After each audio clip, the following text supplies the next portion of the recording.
Salut tout le monde, bienvenue dans mon atelier et bienvenue sur ma vidéo dont nous allons voir comment fabriquer un établi avec les moyens du bord, surtout en période de confinement, avec du bois vieilli, du bois de récupération, parce que j'aime bien travailler le bois vieilli. Alors attention, je n'ai pas la prétention de dire que je suis menuisier, je ne suis pas expert dans le domaine, je suis technicien de maintenance en bâtiment et collectivité depuis maintenant 14 ans. Donc voilà, on va faire avec les moyens du bord, notamment en termes d'outillage. Je ne suis pas non plus extrêmement équipé, j'ai pas de table à coupe, etc.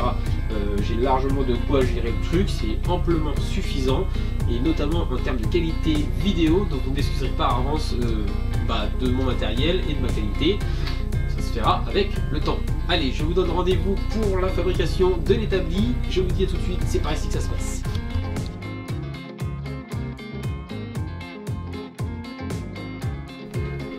Alors ici j'utilise deux bastins de 175 mm par 3300 mm. Ils ont une épaisseur de 63 mm également.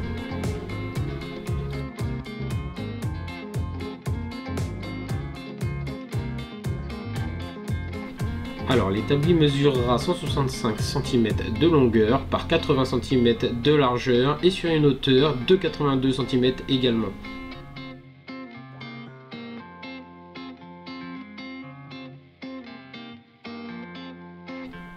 Je prépare maintenant mes 4 pieds d'établi avec des poteaux de récupération de 7 par 7 cm. N'ayant pas de dégauchisseuse raboteuse, je suis obligé de le faire à l'ancienne avec une ponceuse.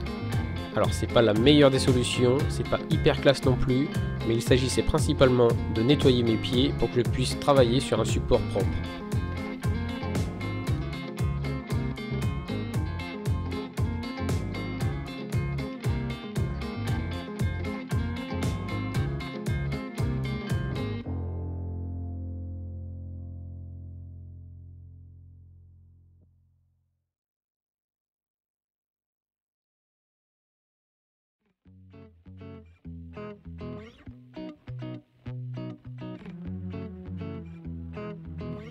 Procédons au collage. J'utilise à présent du Sika, un mastic colle PU Pro de la marque Sikaflex. Alors je voulais mettre de la colle blanche à bois à la base, mais comme j'avais une cartouche déjà ouverte, je voulais pas la perdre, donc ce serait dommage de jeter de la colle encore utilisable. J'applique le Sika en zigzag. Donc à la différence de la colle blanche, les colles en mastic c'est un peu plus chiant pour plaquer les bastins avec les serre-joints dû à la résistance du mastic. Donc au final j'ai fini par rajouter des sangles, toutefois attention au cintrage du bois avec les sangles car je me suis fait avoir, surtout que je le savais, et ensuite j'ai laissé sécher pendant 24 heures. Allez, maintenant on passe au contour de la table. Donc je vais faire des coupes à 45 degrés, mais sachant que j'ai prêté ma fausse équerre, au final c'est moi qui me retrouve embêté pour travailler correctement. Alors, sur l'équerre actuelle que j'utilise, heureusement il y a déjà de base 3 tracés d'angle, ce qui m'a un petit peu sauvé la mise.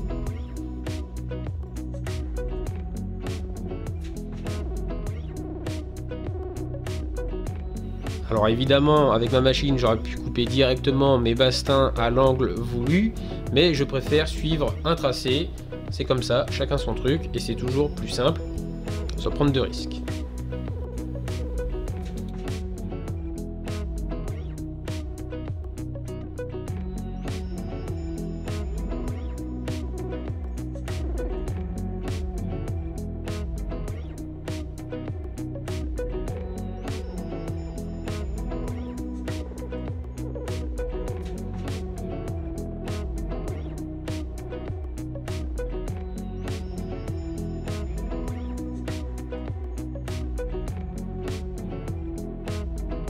Alors j'ai rencontré quelques difficultés avec ma scie, c'est que la butée n'était plus d'équerre avec le plateau, donc j'ai remis tout ça en place. Ça a pris un petit peu de temps, mais ça fait partie du jeu.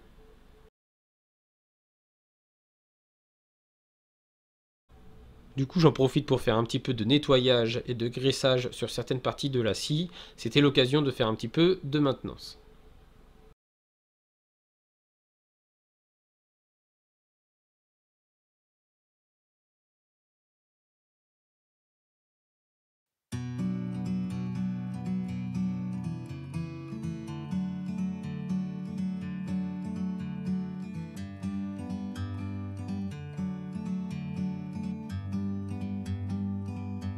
like a bird on a tree. I'm just sitting here, I got time, it's clear to see. From up here, the world seems small. We can sit together, it's so beautiful, you and me. We meant to be in the great outdoors. Pour fixer les chevrons sur le contour de la table, je vais les pré-percer à l'aide de la perceuse à colonne. On est toujours plus droit qu'avec une visseuse. Les vis qui feront office de serre-joint lorsque je mettrai de la colle.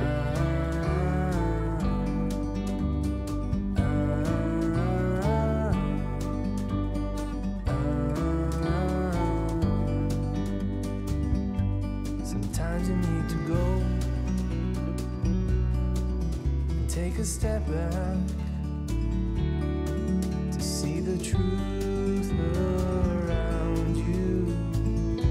From a distance you can tell.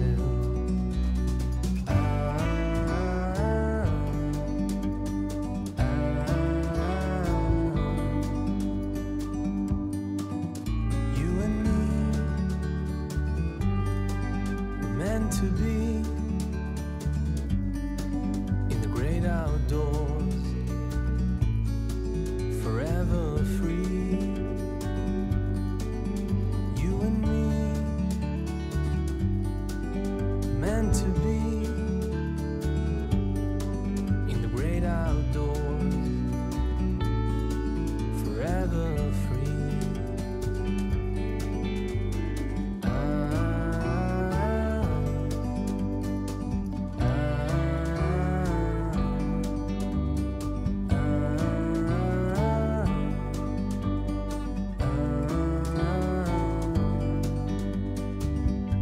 Sometimes you need to go and take a step back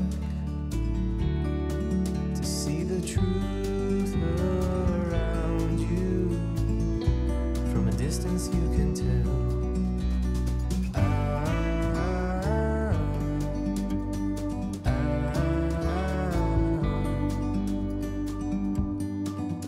You and me were meant to be in the great outdoors, forever free. You and me meant to be in the great outdoors, forever free.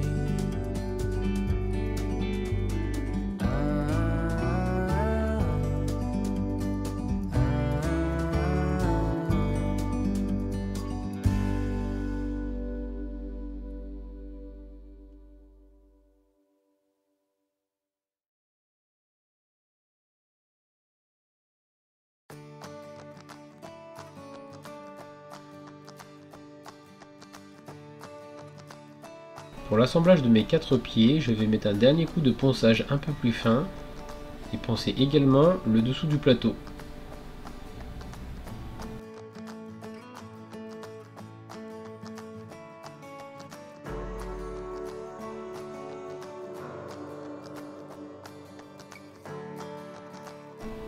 J'ai rencontré un petit souci avec ma ponceuse, c'est que j'ai utilisé le dernier disque à poncer. J'ai dû alors improviser un autre disque avec du papier rectangulaire. Ça a très bien fonctionné.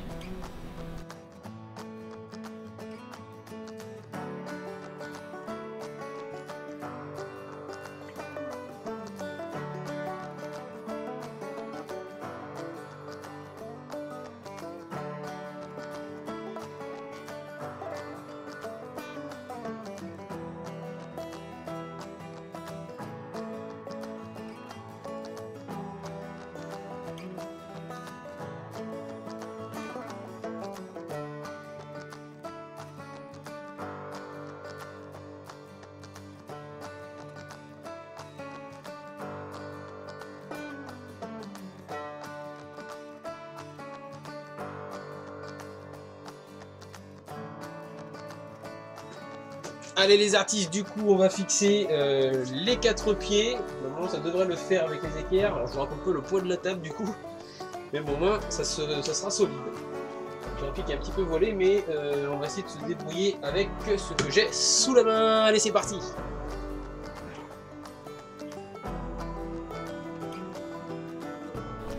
J'ai décidé de faire tenir mes 4 pieds à l'aide d'équerres que j'avais dans mon atelier.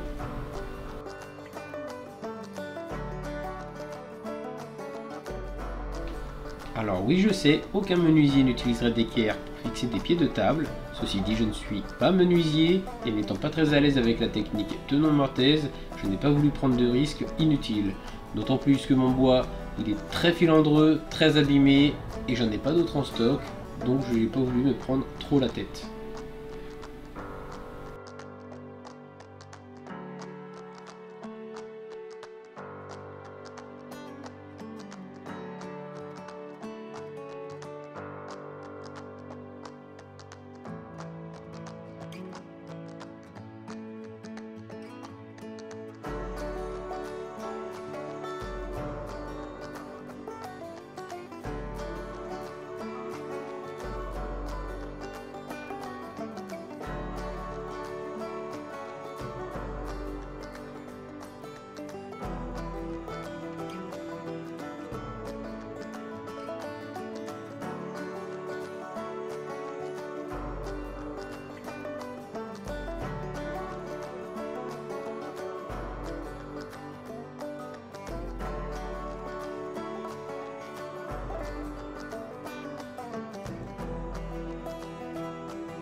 Mais faites-moi confiance, ma table est déjà très solide, je ne construis jamais rien en prenant des risques.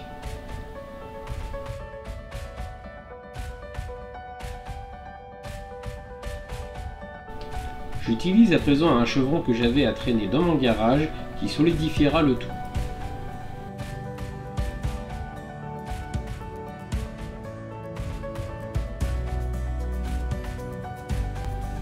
Alors ici, effectivement, j'aurais pu faire l'effort de faire un tenon mortaise, surtout qu'à cet endroit-là, il était simple à réaliser, mais vu qu'il était tard, j'ai pas voulu me faire chier.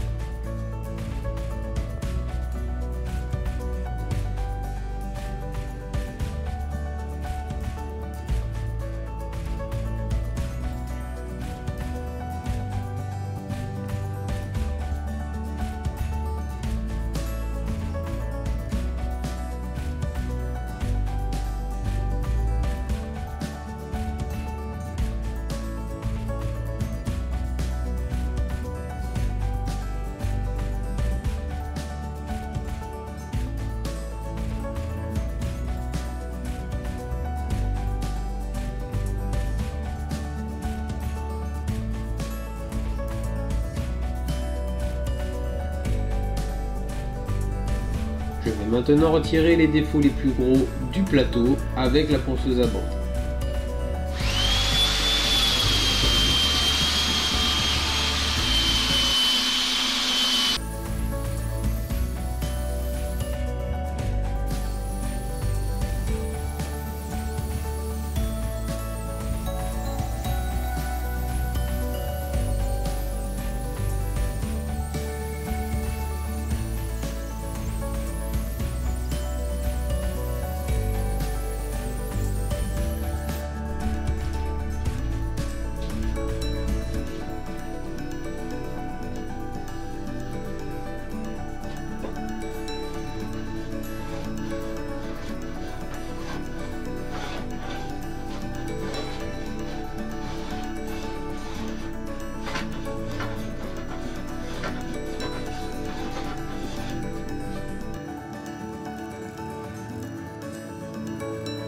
Alors ici, ce sont des étapes que vous n'avez pas à faire si vous possédez une raboteuse dégauchisseuse.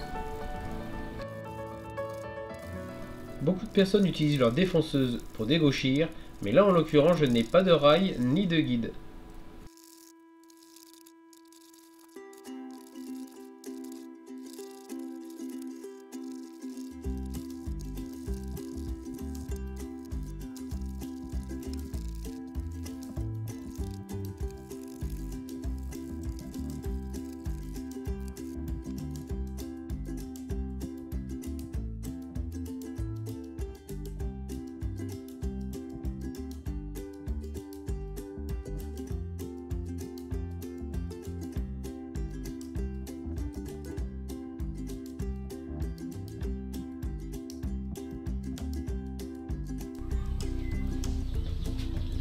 Alors, ici, comme vous le voyez, mon bois, il est quand même très abîmé. Je vais passer un petit coup de râpe à bois dessus, histoire de faire une petite arête beaucoup plus jolie, même si ça se verra pas une fois que la table sera sur pied. Je mettrai peut-être un petit coup de lime dessus pour faire un petit grain, un passage beaucoup plus fin. Alors je sais que les limes, c'est pas du tout fait pour ça, mais ça fait rien. Un petit coup de brosse métallique sur la lime, ça les nettoie très très bien. Et donc voilà, donc en ce qui concerne les deux trous qui sont là, je mettrai de la pâte à bois plus tard. Là j'en ai plus, mais c'est vraiment pas important. On fera ça la prochaine fois. C'est pas dérangeant. Du coup, voilà, on va mettre un petit coup de râpe dessus et une fois que ce sera fait, et ben ce sera déjà pas mal. Allez, c'est parti.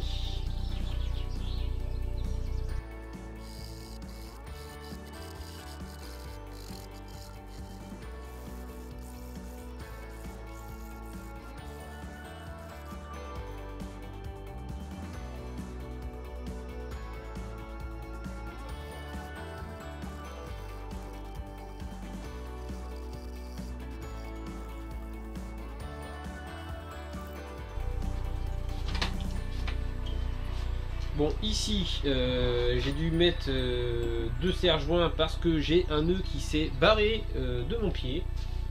Du coup, je l'ai recollé. Puis voilà, c'est juste pour le tenir. Je sais pas si ça va, c'est vraiment efficace, mais enfin, c'est pas très grave. On fiche, c'est juste pour voir. Voilà.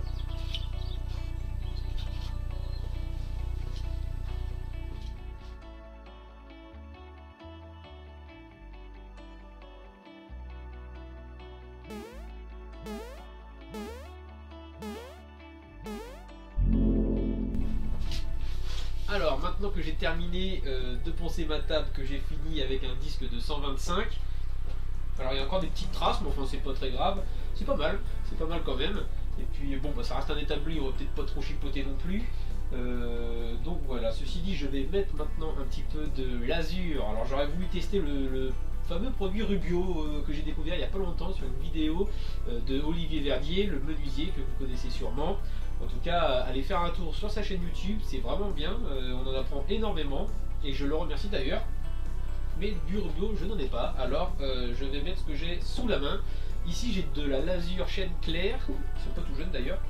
J'ai de la lasure couleur chêne rustique et du chêne foncé. Alors je pense que je vais faire, je vais partir sur du chêne foncé sur le tour de la table. Et puis mettre le chêne rustique au milieu, parce que le chêne clair je l'ai essayé sur un petit morceau et c'est pas terrible.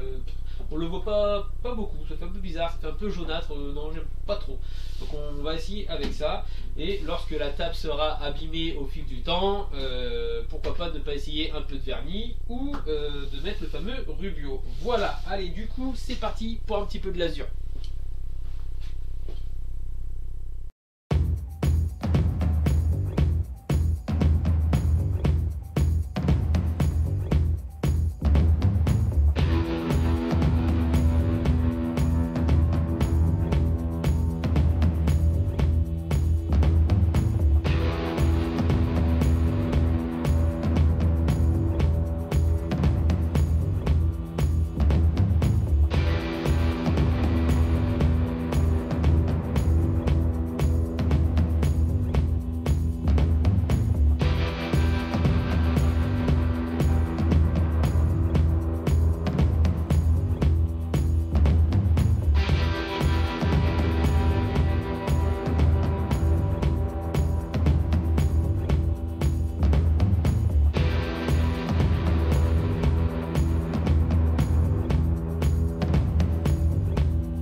voilà, mon établi est maintenant terminé. Alors je suis assez satisfait du résultat hein, pour le travail d'amateur, c'est plutôt pas mal, je suis assez content.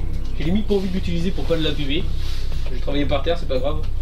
Non, je déconne, mais ça me plaît très bien comme ça. Alors évidemment, ne reproduisez pas ce que j'ai fait dans la vidéo. J'ai pas toujours respecté les bonnes techniques ou j'ai pas fait ça forcément dans les règles de l'art. Certains diront oui, il fallait pas couper comme ça ou utiliser tel ou tel produit. Mais enfin voilà, moi j'ai fait ça avec les moyens du bord.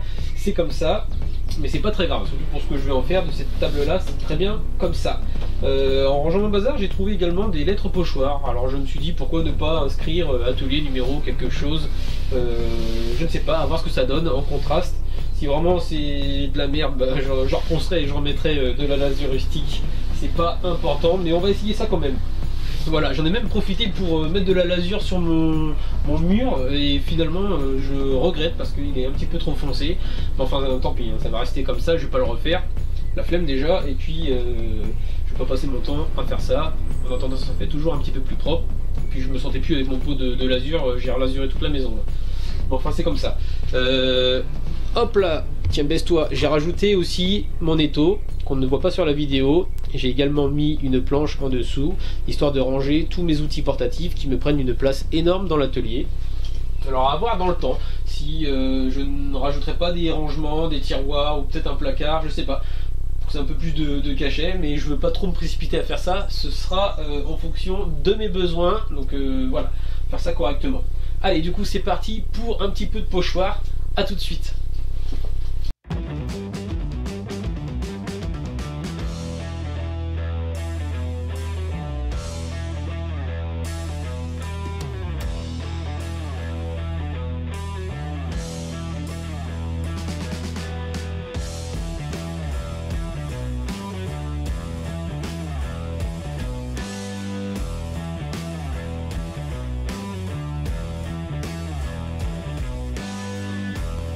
Alors il y a des endroits qui ont bavé un petit peu avec les pochoirs, comme à chaque fois qu'on en utilise. Ce n'est pas grave, je vais les rectifier avec un pinceau fin et je mettrai peut-être une deuxième petite couche par-dessus.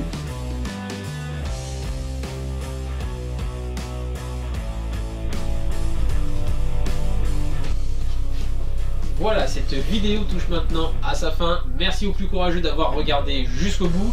Je sais que la vidéo était un petit peu longue et j'ai pas eu trop le choix. Le petit pouce bleu si vous avez bien aimé et pour montrer votre soutien. Maintenant vous faites comme vous voulez.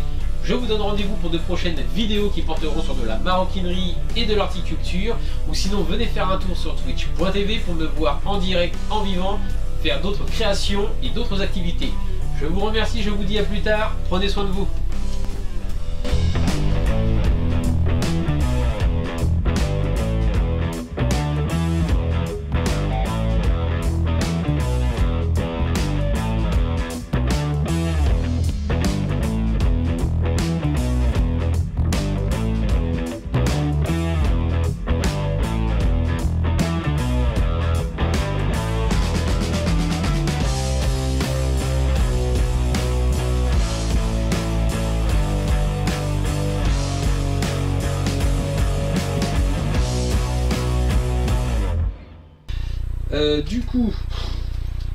Du coup, vous êtes viré, et moi aussi.